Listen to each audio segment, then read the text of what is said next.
Good morning and welcome back to Grow Joyfully Homestead.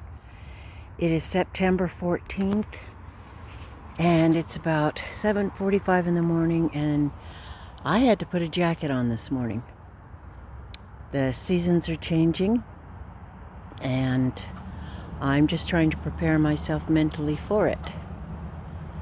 So I'm out feeding the chickens, and I think one of them has the hiccups right now. I wonder if that would be called chickups. My chickens have hiccups. Chickups. I like it. I have tons of tomatoes that are green still. I've gotten so many. At the end of the season, I always write down how much each one weighs, believe it or not. I weigh each one, put it in its variety category, and at the end of the season, I will add them all up and see how many pounds that I got. But as you can see, I have a ton more green tomatoes everywhere. I still have not been able to get out here and weed eat and make things more tidy, but I am working in the kitchen daily. Sorry about the road noise. I'm working in the kitchen daily to preserve our harvest. So it's hard to get out here and maintain. We have family in town visiting, and I've been looking after grandbabies and going to different activities with them. So I definitely stay busy. The corn stalks are still there. We're going to use some for decorating. The flowers over here look really nice. My daughter was able to mow the pathway here in the garden, which helps immensely. So I was just taking an early morning stroll after I had my walk around the backyard, and I'm just trying to soak in all the beauty of the summer. These are zinnias, and they've put on quite a beautiful show for us this year. I plant zinnias in amongst my vegetables, and I also plant nasturtiums and other flowers because of their beauty and because they attract pollinators, bees, butterflies, etc., which helps my vegetables grow and get pollinated. So that, I think, is a very important practice. Disregard the weeds and just try to enjoy the beautiful flowers. So my beautiful gardening year is winding up, coming to a close. It makes it really hard for me to let it go, even though I'm kind of worn out by this time. I know that God gives us the winter, fall and winter, to be able to rest and get more excited about the garden come springtime.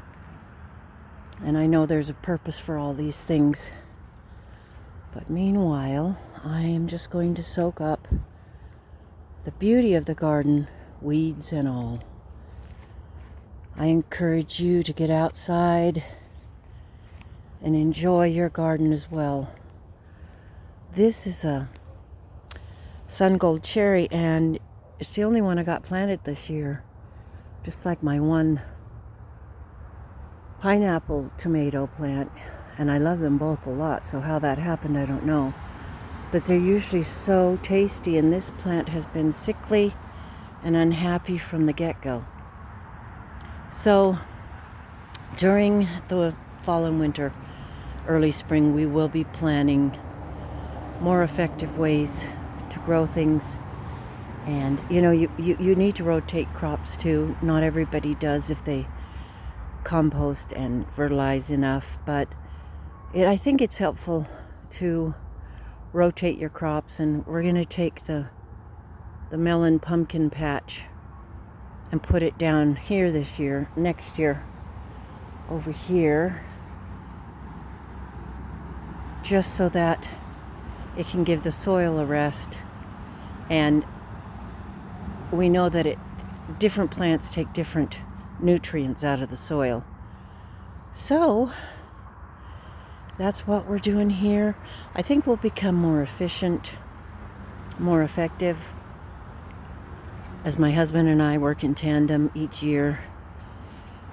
We may have to scale back on the sheer size and number of the plants, but meanwhile, we're enjoying it a lot.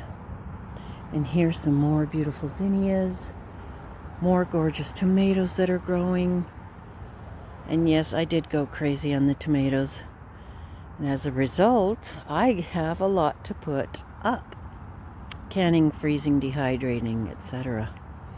I'd really like to get a freeze dryer, but those things are pretty spendy, so that's not in my near future. Something I hope I can work towards pretty soon. So I hope you're having a lovely day. I hope you're getting outside and enjoying the weather, whatever it is, and communing with nature, connecting with the soil, doing things you love. So I hope you have a lovely day, and don't forget to grow joyfully. We'll see you next time.